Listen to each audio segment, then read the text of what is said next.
Hey there, I'm Christopher Schoenwald, and welcome to Life as a show intently focused on helping people find their professional pathway by exploring and unearthing the details of jobs from around the world.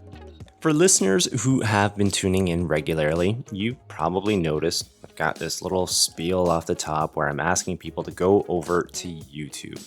I have a channel over there, Life as a ... And basically, it's just highlights from the main audio versions, from the podcast versions of these talks that I have with these great guests. And the reason I'm plugging it so hard is that I think this content really does matter. And I want to get it in front of people. I want to get it in front of youth, people that are still undecided, who just don't know what they want to do with their lives. And I think this platform, YouTube, offers that opportunity to kind of get up close and personal with some of these guests in a different format. And if you're just not into audio, if you're not into podcasting as a whole, that's fine, that's okay. Well, you can still digest the content in a different way. I would encourage you, if you do know somebody who's looking for that career, looking for some ideas, direct them over to Life as a ... over on YouTube. If they're into videos, they might just find what they're looking for over there. And while you are there, hey, I would always appreciate a like or subscribe. It's the best way to let that algorithm know that the content matters, that it should be put in front of others. Well, I do thank you for letting me ask this of you, but I think it's about time we get into today's episode.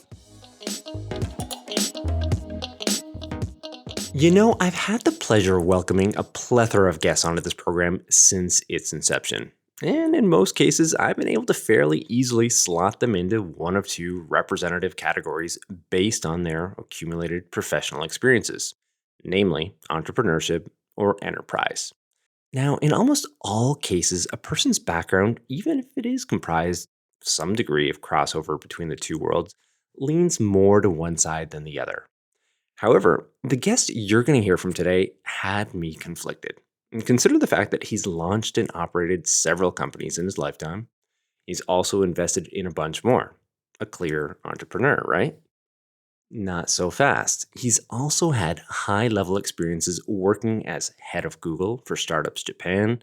He was the CTO of Japan's largest energy company, TEPCO, and even involved in strategy for multinational Zurich Insurance. And currently, he's a partner at JERA Ventures, a $300 million climate tech fund. Now, to compound things further, he's also the host and producer of Japan's first and largest startup podcast in Japan. So you tell me, entrepreneur or career professional? I'm going to let you decide after listening to our guest, renowned Japan startup expert Tim Romero. And just know that you'll also be treating yourself to a treasure trove of insight into both worlds. So if you're at all curious or even conflicted over which option might best fit you, you'll stand to benefit by leaning into this episode and all that our guest has to share. So with all of this noted, let me more formally introduce him to you, and we can launch into things. Tim Romero is a partner at JERA Ventures, a new $300 million fund focused on investing in decarbonization and sustainability startups and working with Japan's energy companies to take carbon off the grid and out of the atmosphere. It's a chance to help solve the most important problem humanity faces, and one that Tim refers to as something worth waking up early for. Now, Tim is deeply involved in Japan's startup community as an investor, founder, author, and educator. And he has founded several startups in Japan over the last 25 years. He's also taught entrepreneurship and corporate innovation at New York University's Tokyo campus.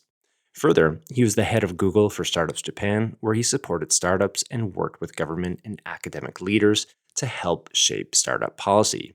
He and his team designed unique programs and brought experts from around the world to Japan to help fill knowledge gaps in the startup ecosystem. Now, blending this diverse entrepreneurial skill and knowledge, Tim has worked with a wide array of Japanese enterprises, including TEPCO, Japan's largest power utility, on startup engagement and innovation strategy. And finally, Tim shares his knowledge about the Japanese startup ecosystem on his podcast, Disrupting Japan, the first and largest startup podcast in Japan. So, with all of this noted, here is my conversation with Tim Romero. Yeah, so welcome to the program. How are you doing today, Tim?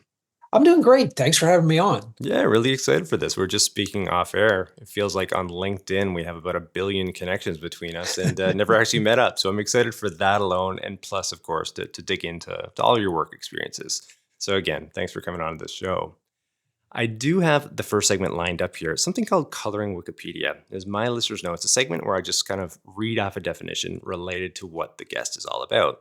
And surprise, surprise, I went with startup for you. All So, right. yeah, here we go. As defined by Wikipedia, let's see what they've got for us, and maybe you can comment after. Okay, startup.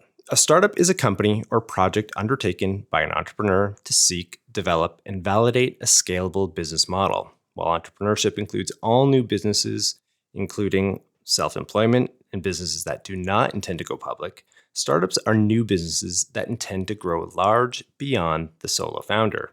At the beginning, startups face high uncertainty and have high rates of failure, but a minority of them do go on to become successful and influential. Admittedly, this is a rather cut and dry sort of look at startup and what it's all about, but based off of your experiences, your unique insights, I'd love to hear what you have to add to this or maybe even take No, away from it. I think it's really, I mean, that's a really, like everything else in Wikipedia. I mean, that's accurate, Yeah. but there is one point in there I want to highlight that I'm really glad worked its way in, and I'm sure there was all kind of flame wars behind it to get it in there, where they said the purpose of the startup is to test a business model. Yeah. And startups are kind of disposable entities. The biggest difference between like a startup and an enterprise isn't scale, it isn't structure.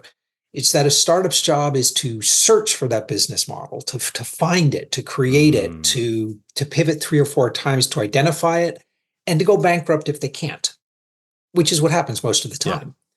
Whereas an enterprise, its job is to optimize a already defined business model and to scale it. Yeah. They're fundamentally different creatures. And I mean, I've spent my career jumping back between the two of them.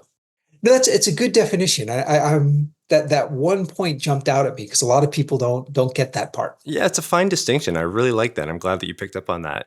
To me as well, I mean, startups are much more malleable in form and function, right? Like that's if that's a correct sort of way of looking at Yeah. it. Right out of the gate. I like what you're bringing to this. And perhaps you ought to be rewriting or editing this Wikipedia definition here Oh, too. I have no desire to get into Wikipedia editing wars. No. All right, all right. Well, I would like to slide into another segment here. That was a nice start for us here. A day in the life, and as noted off the top, I mean, you are a partner at JERA Ventures, a rather new $300 million fund focusing on investing in decarbonization and sustainability startups. But it'd be interesting, I think, for listeners and for myself as well, selfishly speaking, to hear a little bit about the work that you do. You know, is there a typical day, typical week? Does such a thing exist for No, you? there's no such thing as a typical day. But I'll give you a few random samplings of days and things that I'm working on there. So some of it is like the really fun stuff, which is talking with founders and evaluating new business ideas and deciding where to deploy money. And that's sadly a very small part of the job. That's a part that I really enjoy. Hmm. But most of the time it is spent training principals and associates, helping to find strategy, trying to figure out how to bring this startup innovation from around the world into a Japanese company. So it's a lot of bureaucracy that's not necessarily fun on the day you're doing it, but has a really important long-term impact. I'll do a lot of public speaking, not only get the word out about the JERA Ventures Fund, but just educating people on the importance of green tech and clean tech and how government and startups need to work together. And in my copious free time, I run a podcast called Disrupting Japan. And it sounds like to me, like both those worlds, the podcast, including all the stuff that you just mentioned, a lot about building relationships, meeting with people, speaking with people, educating, a lot of communicative aspects to your work. Would that be a fair assessment? Yeah, I think so. I think that the startup world, the venture capital world in particular, is very relationship based. But I think that Japan, more so than America or Europe, is very relationship based. Mm. People pay attention to whether you keep your promises and who you are as a person. So I think those relationships in Japan are extremely important no matter what line of business you're in. Yeah, no doubt. In terms of, I guess, the parts of your day that you get the most pleasure from doing, yeah, you might have alluded to it off the top there, but I'd love to hear a little bit more about that. Actually, I enjoy most of it. I love the public speaking and the public engagement. I love working with new founders, whether it's like officially as part of my JERA Ventures role or just mentoring or advising or people hit me up for random advice. Yeah. And that's great. I love that. That's really enjoyable. Anything that's dealing with founders is fun because you tend to be talking with really passionate, intelligent people working really hard to solve interesting problems. And, how is that not interesting, right? Exactly. Exactly. And I'd imagine you get exposed to quite a bit of that within the podcast. The disrupting Japan is I had no idea it would ever get as big as it has. This is the number one startup podcast in Japan. So yeah, it Yeah, did kind of blow it up on you. just yeah, it did. But I did it just because I thought it'd be fun to sit down with some of my founder friends and have this kind of structured conversation, which I mean is still kind of what it is. It's just much bigger. And I think just over the last, well, some of it I think is just consistency. I've been doing it for almost 10 years now. There's just so much interest in Japanese startups from abroad that I've sort of been pulled along with that. And it's been really rewarding on a personal level as well. Just the chance to meet people. It's fascinating. I learn so much from every founder I talk to there. No doubt. I can second all of that in terms of hosting this podcast and speaking to people like yourself as well. Yeah, there's a lot of value in that. But also, too, I can see how for somebody like yourself who is passionate about business, who's passionate about enterprise, startup worlds, it all kind of brings it together for you. Well, maybe we can meander into another segment here. I have one called Pathways. And researching for this talk, I did visit your Disrupting Japan website, of course, for the podcast itself. And it does go into some detail about your. You read my 5,000 word bio. I got through it all. I got through it all. Right, way to go. No. But it provides great insight in terms of how you made it to Japan, why you made it here, how you got involved in startups and everything else in between, which was great insight, like I said. But I'm wondering if there might be a Cliff Notes version of this for listeners to kind of highlight some of these things. Yeah, I mean it's tough to condense 50 years of no, in a really brief explanation. I mean, I came to Japan as a professional musician a very long time ago. My music career was brief, even by Japanese standards. It just did not work out as expected. Moved to LA. I did the music thing there for a few years professionally, then was just kind of done with music. It's wonderful, wonderful hobby, a terrible career choice. I've been programming computers since I was 11. So I got a job at this trading company doing computer stuff. They found out I spoke Japanese. They transferred me back to Japan. In 1997, this whole internet thing sounded interesting. So I quit my job, started my first startup, sold that a few years later, did that a few more times. Along the way, I've done a lot of respectable jobs as well. Mm-hmm. I ran software development for Zurich Financial. I've worked at hedge funds. I ran market entry for a US startup. I helped TEPCO spin out their corporate venture capital group. I was head of Google for Startups Japan for a number of years. I've taught corporate innovation and entrepreneurship at New York University's Tokyo campus. I've done a lot. You have. My pathway is kind of meandering. Yeah, exactly. But that's part of the reason why, truthfully, I got through that big, because it's absolutely fascinating though, because like you have experiences in so many different areas. It felt like paragraph to paragraph. Okay, where is he going next? But it was all high level achievement and execution and success most of it success. Well, a couple of failures in there too. Yeah, but for the most part, I mean, that's to be expected for anyone and all of us, right? I guess in looking back on all of that, returning to maybe your youth, you look back on it in a retrospective sense, you can be like, okay, well, this aspect of my personality aligned with where I ended up or where I was going? Yeah, I think, well, there are two things. One, I think what I realized when I was really young, like when I was heading off to college, and another thing that kind of gelled with me in sort of my mid 30s. And just when I was heading off to college, I just did not want life to be boring. I didn't know exactly what I wanted exactly, but I just, and the vast majority of what I saw going on around me was just not interesting. And I just focused on things that I thought was interesting. I majored in physics because I thought it was interesting. I spent a lot of time on the road with my bands because I thought that was interesting. And I wasn't sure where anything was leading, but it was just something that I was interested in, passionate about. And later on, and like I said, what gelled into my 30s is just sort of an extension of that.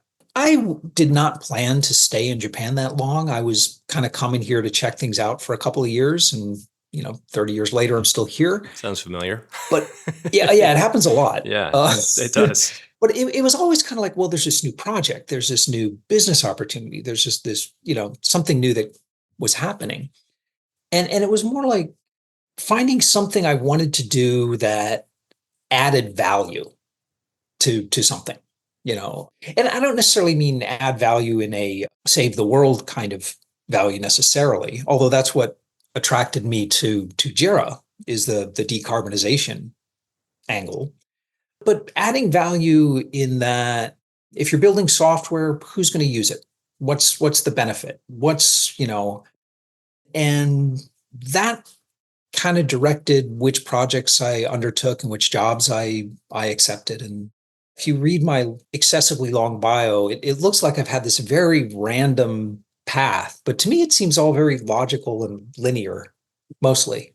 Would you say a lot of it was driven by curiosity? Was that a big part? Like you wanted to explore different things? Like you said, maybe not. Kind of. I mean, I'm intensely curious about lots of things, but that doesn't mean I'm going to do it for a living or accept a job. So I've started like 4 real startups, but I've been involved with probably, I don't know, over a dozen projects that never got funding or never got full-time staff. And a lot of the curiosity thing, you learn to check that. Like, okay, this is interesting, it's fun, but all right, what value is it adding? Who's going to use this? Who's gonna care? Okay, so that became your sort of model for evaluating or making decisions. Was that this value based? That's yeah. I mean, if I had to identify something, that's probably the closest I could come to a North Star, if you will. Okay, well, that's interesting. I mean, I've had, geez, probably over 100 guests. Well, I have had over 100 guests on this program, and I haven't had that answer yet in terms of what has been guiding somebody along. It's interesting. It's a different perspective, and I think it's helpful for listeners who maybe one can relate to this, or two might just have a new vantage point to kind of like try out some ideas for themselves. So yeah, I like that. Well, we can slide into this other segment of Q&A discovery and kind of continue this back and forth. And again, returning to your professional development trajectory, it has involved, as you'd mentioned already, a lot of high level experiences working within organizations, also within startups, your own ventures. But from the perspective of a listener who hasn't had any of this, either working for an organization within a startup or anything in between, it'd be interesting, I think, for them to hear if you could maybe compare and contrast some of those experiences. I think one of the things people are most surprised at. So I worked at TEPCO, which is Japan's largest power utility, and I left TEPCO to run Google for Startups Japan. So I don't think you will find two organizations on the planet that have more different corporate cultures than TEPCO and Google. TEPCO is conservative even by Japanese standards, and they own it. They know that. That's their whole brand. They literally keep the lights on. But both companies are far more like each other than either one is like a startup. So that interests me right away. I mean, that's a provocative statement. It is, and that's neither good nor bad. I mean, like I said, my career, I've jumped back and forth between the two. But anytime you have tens of thousands, hundreds of thousands of employees, you've got layers of management, you've got processes, you've got compliance, you've got controls, you've got a lot of very necessary administrative overhead.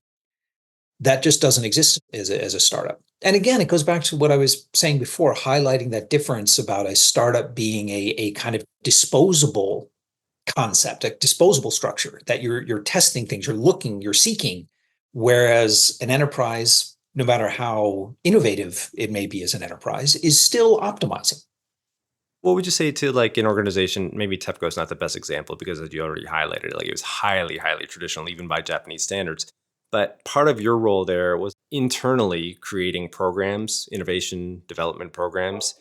And Yeah, those not sometimes so in some much organizations, programs. almost in a way, can sometimes, maybe not TEPCO, but in other organizations, can operate almost like their own entity within the Well, I mean, organization. I don't. TEPCO did some innovative and is doing some innovative Yeah. things. Yeah. I just mean their structure.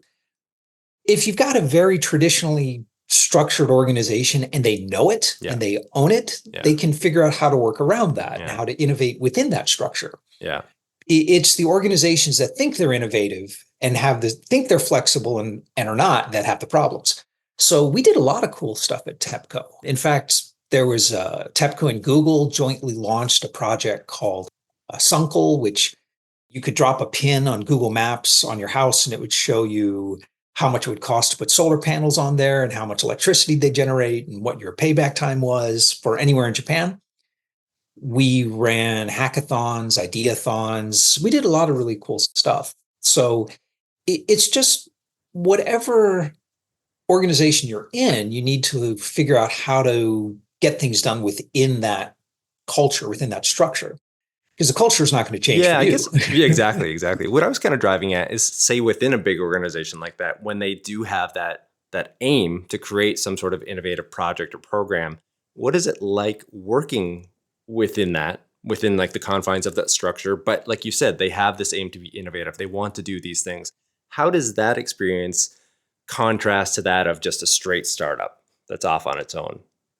The only place I think it really overlaps is in like the business model design, right? Where we are trying to like create this new business model, and maybe in some of the relationships. Other than that, it's completely different. Now, in what ways? Like, I'm trying to come from the perspective again of like a young listener here who doesn't have these experience, who doesn't have this added insight or background on either. How would you break that down even Well, in simpler terms, maybe for somebody like that? I'd say the biggest difference is in terms of the objectives. So if you're running a startup, the market is the ultimate arbiter of whether your idea is good or not. If you have customers, if they're willing to pay for it, you're doing okay. You're doing something right, no matter what anybody says. At a large company, you've got this different kind of mandate where you've got to introduce technology that complements the mission of the large company. So everyone loves the idea of innovation in the abstract, but they hate change. So when it's like, okay, well, we need to change the way you're doing this, well, you're going to get pushback. And then you're back into the regular corporate politics with a small p, where you're doing negotiations, you're doing, the usual corporate stuff. And I'm okay doing either way, Mm. but I think I'm the exception there. I think most people tend to prefer one way or the other. And honestly, you know, any good corporate innovation team needs one or two people that are career employees from that organization who love doing the political stuff. Yeah. And, because that's important. Yeah. That's as important as the technology itself. Getting back to the point you just raised there, I mean, what is it for you that you can find value or you do find enjoyment in both sides? Like you said, most would probably choose one or the other. I am attracted to hard problems. Maybe I'm a bit of a masochist. Um, You said it. I'm joking. no, I know. But no, it's true. So like now that startups are booming in Japan and it's easy to raise money, I want to work for large companies.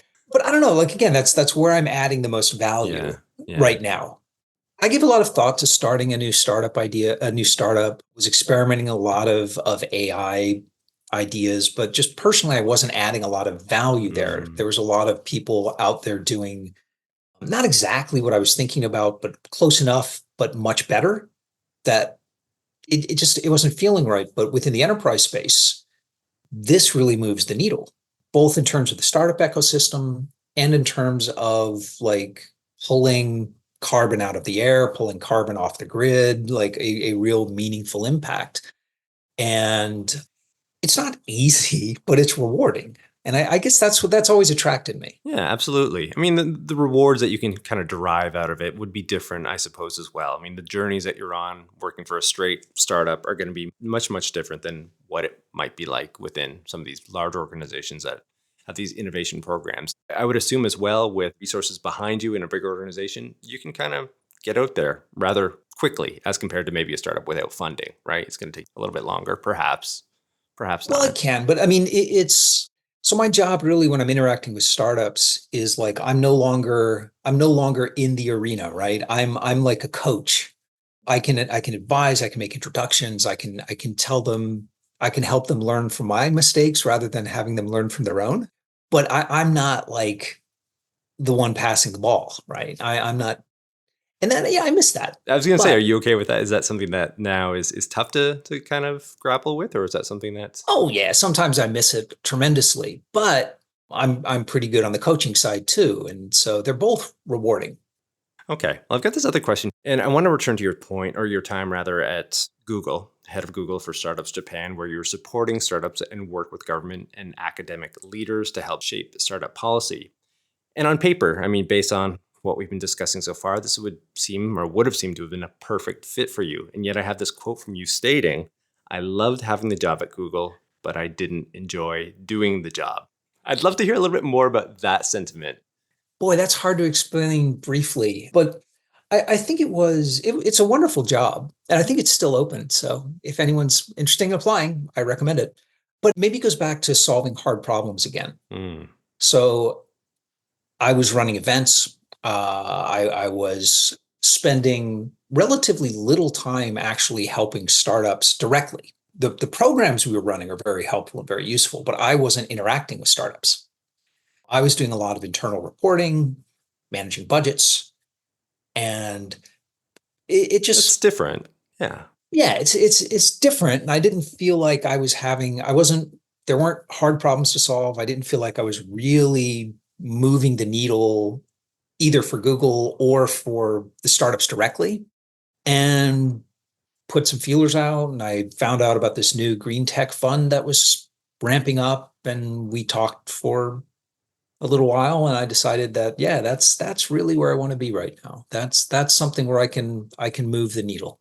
Would it be something like along the way across your career, and I'm sure for a lot of other people as well, that each of these experiences you're learning more about yourself and what you want and what you don't want, maybe, as you're just kind of outlining there your experiences at Google. On paper, you probably went into that thinking, oh, this is perfect, this is meant for me. But you find out where you're at in life as well plays into all these things, I'm sure. Oh, absolutely. I mean, I think there's two things that are important. So one thing is what the 25-year-old you wants is going to be very different from what the 35-year-old you wants. And what the 50-year-old you wants is going to be very, very different what the 35-year-old wants. So at least in my experience, I mean, there are some people who just find their passion right out of school and stick with it until they retire, and God bless them. But I think most people change a lot. And I think the other thing is in terms of like finding out who you are, my own way of thinking on that is that the only way to really know who you are is you've got to put yourself in a lot of different types of situations. And you will act differently in different types of situations, but there's going to be some part of you that is always the same and always reacts the same no matter what type of situation you're in. And that's who you are. I agree. We're always growing. The experiences shape us, who we become. But you're right. Ultimately, like the core of who we are kind of remains the same. And it's just kind of like growing Yeah. branches and evolving that way, perhaps. Okay. In terms of, I guess, this world of startups, and what it entails, what it's all about, what would be some of the challenges associated with it that if you're picking up a book on entrepreneurship or startups, it's going to cover most of the bases. But based again on your experiences, what are some ones that are maybe a little bit more hidden that people wouldn't necessarily assume or know about? I think there are starting a startup is simpler than a lot of people make it out to be. By simpler, I don't mean easier. I mean like fewer moving parts. I think that as a new founder, there's really three things you need to focus on. First, selling things, getting out there, having customers, providing value. And value means people are paying you for whatever you're offering. The second is finding the right people because, you being the sole founder or a small team that's not going to take you very far. You've got to be the person getting the right people, telling people why they should come and join you and be part of your journey. And third and final, and this is the one everyone focuses on, but it's the least important of the three, is you've got to go out there and raise some funds. But if you can do the first two, if you can get customers and you can get a good team, you'll have no problem raising funds. So and again, I don't think I'm saying anything your listeners haven't heard 100 times already, but that's, you know, getting back to the coach metaphors, like those are the fundamentals. I was going to say Just fundamentals. practice the fundamentals. It's always what it comes back to, isn't it? Yeah. Yeah. Exactly. It's focusing on certain things and at certain points as well. I think it's a good point that you raised. A lot of times these days it's, perhaps backwards, where they're focusing on funding. How am I going to get the funds? How am I going to get the funds? Whereas they're not really putting in the time on the first two things that you'd mentioned. And I think that's sound advice, fundamental advice, if you will. Yeah, I like that. Now, in terms of, I guess, some of the rewards of this world, again, same question, just rephrasing it in a different way. What would be some of the rewards of a life within a startup ecosystem that might go unnoticed or unchecked by some people? I think by far the most rewarding thing about it is, it can be very financially rewarding, and that's great. But by far the most rewarding thing about it, I found, is that people using your creation. If you're building software and having customers say, this is great, this has helped me run my business better, the kind of collaborative relationship you can have where they'll say, what about this? We're having this other problem.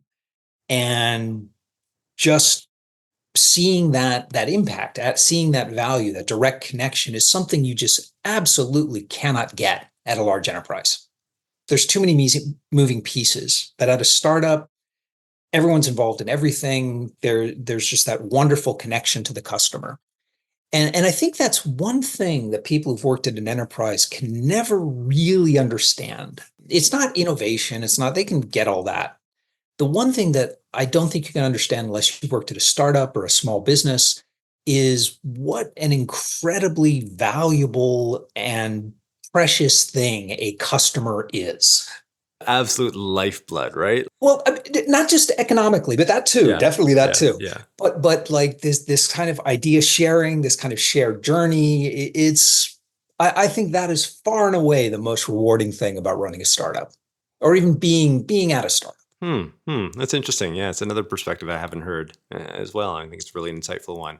Well, what would you say to the idea of just the variety of work as well that you're involved in? You're wearing about 1 billion different hats probably early on, especially if you're starting it, 1, 2 people, 3 people that are starting this venture. You're getting your toes into just about everything. If you are someone that enjoys learning and kind of diving into the deep end, startups are fantastic for that, because usually you're blazing a new trail, you're trying new things. It's a lot of responsibility very fast. It is, quite frankly, you won't have the safety nets that you'll have at large organizations, whereas, you'll have that responsibility, but it is responsibility. So if you're working at, Unilever or Johnson & Johnson, and you're a marketer and your campaign performs 40% below expectations. All right, that's bad. You're not going to lose your job. You're not going to get demoted. It happens. If your second campaign performs 40% below expectations, okay, you might get some additional training. People might look at you sideways. You're not going to lose your job. At a startup, not only will you lose your job, the whole company's going to go under, because you won't have the revenues. You won't hit the next funding target.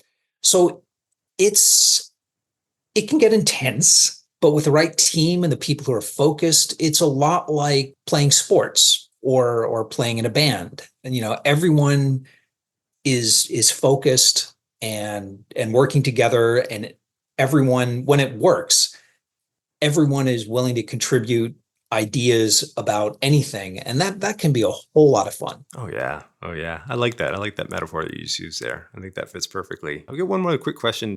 In terms of being part of a startup and the experience there, almost like an accelerant for self-growth as well. If you're tapping into all these different areas, whether it's finance, whether it's the sales side of things, that presumably as well, helps you grow and develop in so many other ways that maybe you might not necessarily do if you're working within an organization or within one department.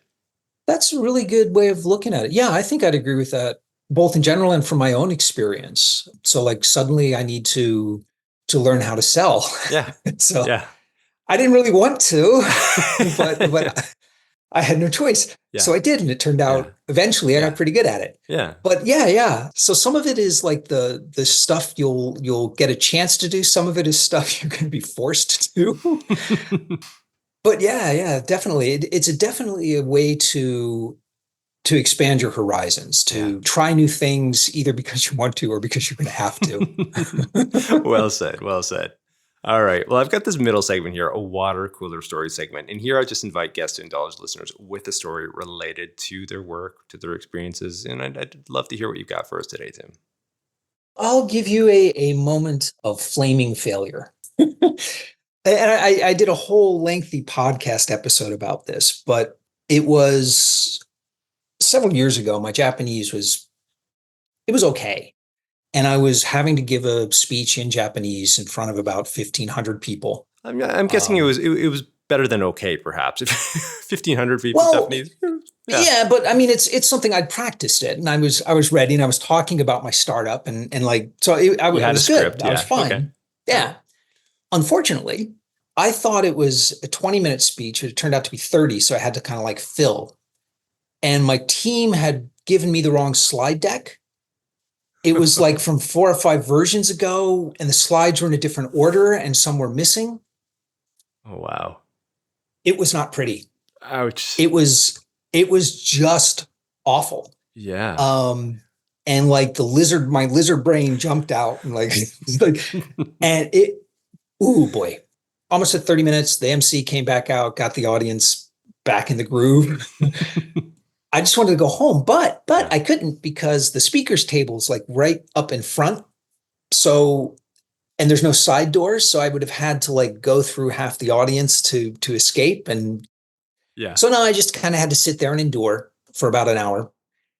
And so after it was over, I just said, okay, I'm just going to go grab my coat, get the hell out of here, Yeah. because I just wanted the whole earth to open me up and swallow me. And as I was walking towards the coat check, older Japanese gentleman kind of tapped me on the shoulder, and he said to me in Japanese, "Wow, that was amazing. I don't think I would ever have the guts to do a speech like that in English." And I don't know, it just something like broke in my head, and I was like, "Well, thank you." And more and more people started like chatting with me in Japanese, and like kind of joking with me in a friendly way about how difficult it is to give speeches in foreign languages. And like I walked out of there with a stack of Meishi, Business cards. kind Yeah. of like objectively, it was one of the more successful speeches of my career.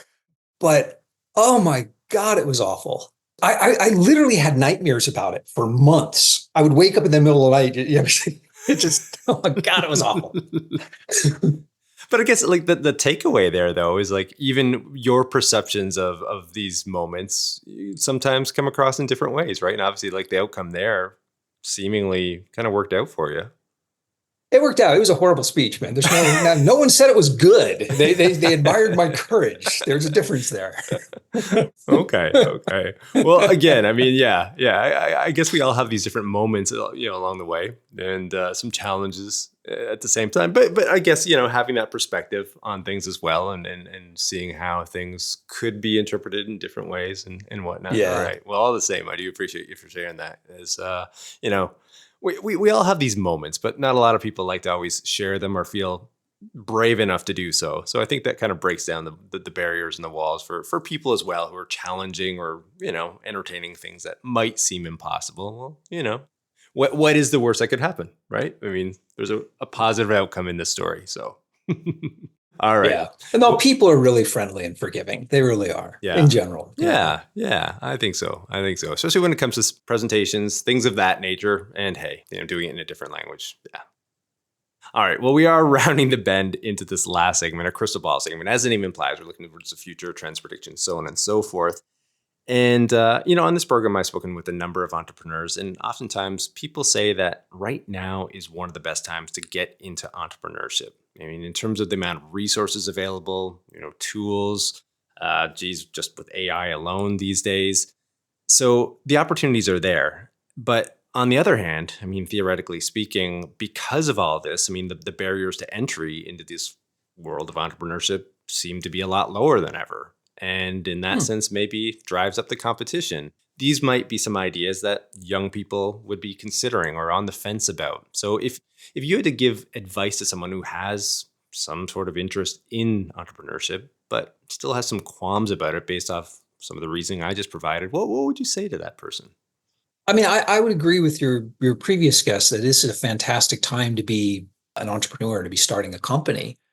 I'd say that it is much more competitive than it's ever been, Yeah. but that's not necessarily a problem. I think that the acceptance, the willingness of both individuals and companies to try new technologies, the acceptance of startups as a viable alternative on both consumer and business side is much greater than before. So both the market side, both the supply and demand side are much larger. In terms of specific advice, I'd say don't chase trends. Don't try to do an AI startup if you're not an AI person, if you're not adding value to it. The other thing I think the worst advice ever given and always given to founders is follow your passion. That's terrible advice. Don't do that. I was a professional musician. I was surrounded by very passionate people. I think passion doesn't lead to success. Success leads to passion. When you are building something that your customers love and they're telling you love it and they love your creation, you become very passionate about it. But if you only have passion, some parts of the journey are going to suck. There are going to be days that are just rough, and passion alone won't get you through it. So figure out where you add value, right? Figure out what you're doing that's making customers' lives better somehow. So don't think so much about passion, think about adding value, and I think you'll be way ahead of the pack. Yeah. Perhaps, I mean, maybe combining areas of interest with that, value proposition of what you've been raising a few times during this conversation, like starting from that perspective of, what interests you and then going from there. How can I? Absolutely. And another thing brainstorming is to look at the intersection of what you're good at. So, sure, there's a lot of AI startups, but maybe you're deeply knowledgeable about, I don't know, equestrian, horses. Okay, that's a narrow niche, but I bet there's not too many people doing it. And if you've got like two or three, deep skills or special skills and can find an intersection of like three skills, yeah, you can be the best in the world at that, whatever that those three intersection is, right? Yeah. Okay. I'm going to fire one more question at you. You've been gracious enough to spend some time here and answer all these other questions. I'm hoping I can get one That's my more in for you. pleasure. This one is based around, I guess, some of the chatter within the startup ecosystem right now. I mean, certainly at JERA Ventures, what you're probably coming across most often, environmental matters, but, tech, I'm sure, is being sprinkled in there as well, amongst many other things. But what are some things that are on your radar right now that are of interest to you? I'll give you two answers. Wearing my JERA Ventures partner hat and wearing my kind of disrupting Japan, just Tim Romero hat. So, in terms of energy transformation, I think it's fascinating what's happening with hydrogen. Hydrogen's a replacement for natural gas in some places, the falling price of solar, the fact that a lot of these subsidies are being removed and the sustainable, from cars to energy production to solar power and wind power are now one of the cheapest forms of energy. So I think just climate tech, green tech in general is a fascinating area. To get into specifics, probably be like I'd have to get really wonky and talk about energy storage, and that's way off topic. Personally, like in Japan, I find what's happening in robotics really interesting. I think there's a lot of interesting work being done in UI in general, sort of the way humans and machines interact type of UI being done. I think Japan has an opportunity to really lead the world in solutions for elder care because they're about 10 years ahead of where Europe is and 20 years ahead of what US is, China is heading for. So I think there's a huge opportunity there. I haven't seen many really good solutions yet, but I think that's a space to watch for sure. Interesting. Yeah, yeah. Well, I got to say, Tim, it's been an absolute pleasure. I've enjoyed this from start to finish. I can't believe we're 45 minutes into this, and yeah, like I said, I can't thank you enough. Thanks for joining the Oh, program. pleasure's all mine. I had a blast. Now, for those interested in learning more about Tim and his work, you can do so via JERA Ventures. You can also find him on LinkedIn, and you can listen to his #1 rated Japan startup podcast, Disrupting Japan, wherever you access your podcasts. And for reference, links to all of this will be in the show notes. And also too, hey, if you like today's show, please be sure to tell a friend and share. You can also show further support by rating, reviewing, and subscribing wherever you access your podcasts. And then lastly, as I mentioned off the top, head on over to YouTube. I do have that channel which hosts highlights from these audio conversations that I have and kind of check out the content in a different way. And if you do get over there, I would absolutely love that like or subscribe. And now don't forget to join us on the next episode of Life as a, where we'll continue to explore and unearth the details of professions and the people behind them. I'm your host, Christopher Schoenwald. Until next time, stay curious about life and living.